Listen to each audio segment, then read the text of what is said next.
Ibu dosen, public speaking, dan yang saya hormati teman-teman semua. Pada kesempatan yang berbahagia ini, izinkan saya untuk menyampaikan pidato singkat tentang kesehatan mental pada remaja atau biasa kita sebut dengan mental health. Kesehatan mental remaja merupakan hal yang sering diabaikan oleh sebagian masyarakat di Indonesia. Secara sederhana, kesehatan mental berkaitan dengan bagaimana kita memikirkan, merasakan, dan menjalani kehidupan kita sehari-hari, dan bagaimana kita memahami diri kita sendiri dan orang lain.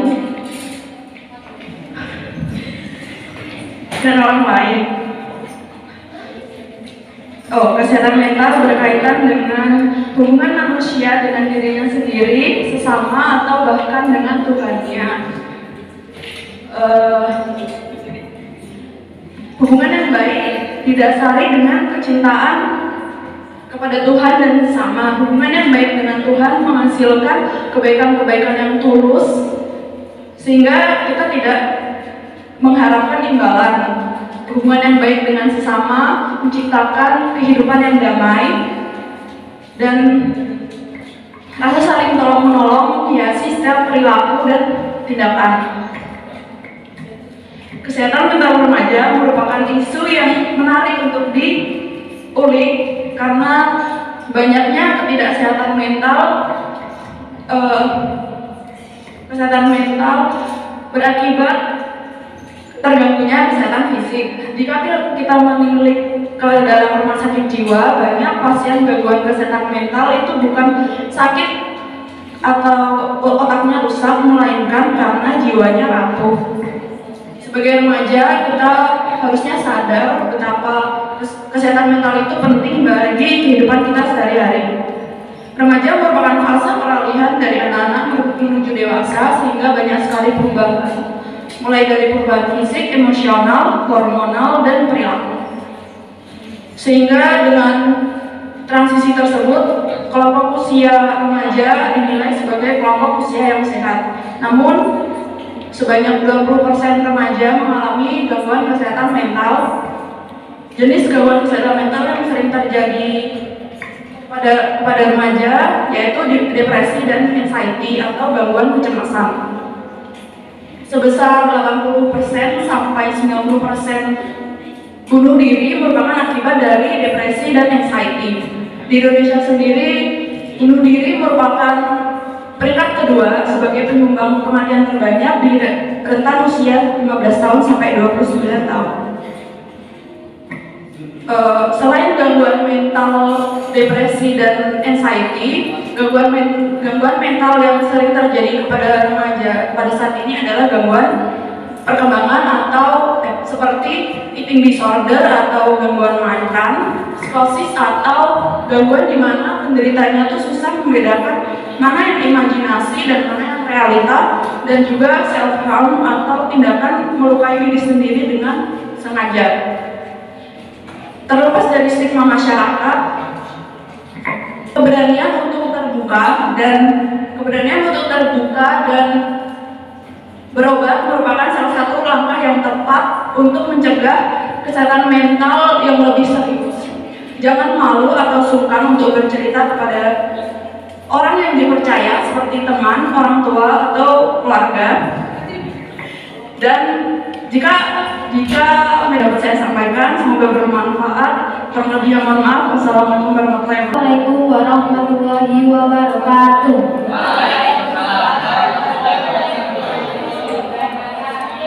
Salam sejahtera bagi kita semua. Om Swastiastu, Namo Buddhaya. Hadirin yang saya hormati, pertama-tama marilah kita panjatkan puja dan puji syukur atas kehadiran Allah Subhanahu wa Ta'ala yang telah memberikan rahmat serta hidayah sehingga kita dapat berkumpul di sini dalam keadaan sehat walafiat. Tak lupa pula salawat serta salam kita haturkan kepada Nabi Agung kita, Nabi Muhammad SAW, yang kita tunggu syafaatnya di hari akhir. Hadirin yang saya hormati, pada kesempatan kali ini saya ingin mengucapkan terima kasih atas kesempatan yang telah diberikan kepada saya untuk menyampaikan pidato dalam rangka memperingati Hari Batik Nasional. Batik, sebuah warisan budaya yang kaya dan membanggakan, merupakan salah satu ciri ciri khas Indonesia yang telah diakui oleh dunia dan sudah ditetapkan oleh UNESCO pada tanggal 2 Oktober 2009. Hadirin yang berbahagia, Hari Batik ini kita jadikan sebagai pengingat generasi muda akan pentingnya melestarikan warisan budaya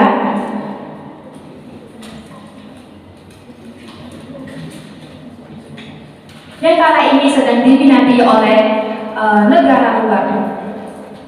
Pada perkembangan zaman yang modern seperti sekarang ini, Indonesia banyak sekali menghadapi isu-isu yang sangat mengancam bangsa Indonesia terkait dengan adanya klaim dan legalisasi yang tidak mendasar dari negara lain.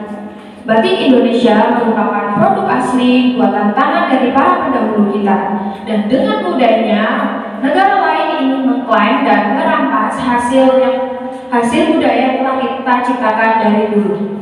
Dengan demikian, marilah kita tanamkan kebanggaan terhadap warisan budaya untuk generasi yang akan mendatang. Salah satu cara yang bisa kita lakukan untuk melestarikan budaya ialah dengan membeli dan memakai batik. Memakai batik di berbagai kesempatan, baik secara formal maupun informal. Dengan cara itu, kita ikut dalam memperkenalkan keindahan dan keunikan budaya yang kita miliki kepada dunia. Di samping itu, sebagai generasi muda yang mencintai keindahan, kita harus memperhatikan batik yang kita pakai ialah produk asli buatan Indonesia dan bukan produk di luar. Karena beberapa tahun terakhir ini masalah pemalsuan batik semakin meningkat.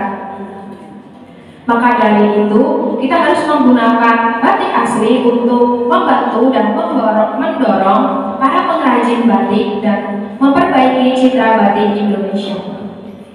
Hadirin yang saya hormati, dalam kesimpulannya, batik adalah kebudayaan Indonesia yang tak ternilai harganya. Kita harus menjaga, melestarikan, dan mengapresiasinya. Marilah kita menggunakan batik dengan bangga di dalam dan di luar negeri.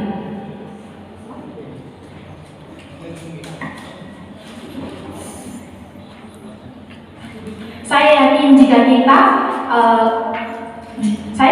jika kita optimis dalam melestarikan budaya batik ini, budaya batik akan terus berkembang dan terus menjadi kebanggaan untuk generasi kedepannya. Demikian pidato singkat yang bisa saya sampaikan. Kurang kata mohon maaf. Saya Rizka Sianisi, mohon pamit undur diri. Wassalamualaikum warahmatullahi wabarakatuh. Assalamualaikum warahmatullahi wabarakatuh. Waalaikumsalam warahmatullahi wabarakatuh. Alhamdulillahirabbil alamin wa bihi nasta'inu ala umuri dunya waddin sayyidina wa maulana Muhammadin wa ala alihi wa sahbihi ajma'in, amma ba'du. Yang terhormat para hadirin yang datang dan teman-teman yang saya banggakan. Pertama-tama, marilah kita panjatkan puja dan puji syukur kita atas kehadiran Allah Subhanahu wa taala yang telah melimpahkan rahmat serta karunia-Nya hingga kita dapat berkumpul pada pagi hari ini dengan keadaan sehat walafiat. Salawat dan salam marilah kita curahkan kepada junjungan kita, yaitu Nabi Agung Muhammad sallallahu alaihi wasallam yang telah membawa kita dari zaman kegelapan menuju zaman yang terang benderang. Teman-teman sekalian, sekarang kita berada di zaman kebebasan, yaitu zaman di mana nilai-nilai keagamaan yang kita adop sudah tidak lagi menjadi bingkai dalam berperilaku. Pada kesempatan ini, saya akan menyampaikan pidato yang berjudul Say No Pergaulan Bebas.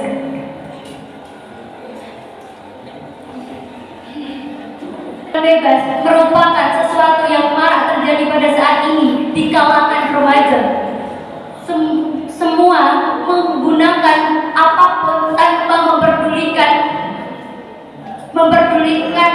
batasan yang telah diterapkan agama, lingkungan sosial, dan hukum. Suatu pergaulan yang bebas tanpa ada batasan. Dan pergaulan bebas yaitu sering banget mengarah di hal-hal yang negatif seperti narkoba, kriminalitas, seks bebas, dan lain-lain. Hadirin rahimakumullah, Syekh Abdurrahman Nasyir As-Sa'adi menjelaskan bahwa Nabi Muhammad SAW telah memberikan perumpamaan pertemanan dengan dua contoh, yaitu penjual minyak wangi dan orang pandai besi. Bergaul dengan orang-orang yang soleh akan memberikan kebaikan kepada kita, seperti orang penjual minyak wangi yang memberikan manfaat dengan bau harum minyak wanginya. Sedangkan bergaul dengan orang-orang yang pandai besi, mungkin ia akan membakar pakaianmu dengan bara api yang menimpamu atau memberikan bau yang tidak sedap. Sebagai remaja, tentunya kita harus menghindari pergaulan bebas. Untuk itu, lebih berhati-hati untuk mencari teman dan bergaul dengan orang lain. Oleh karena itu, berdiri saya di sini mengingatkan kepada teman-teman semuanya untuk lebih hati-hati dengan teman dan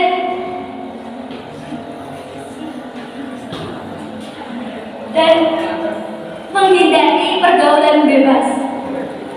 Demikian pidato yang dapat saya sampaikan. Mohon maaf apabila ada kesalahan dan kekurangan. Undur maqalah.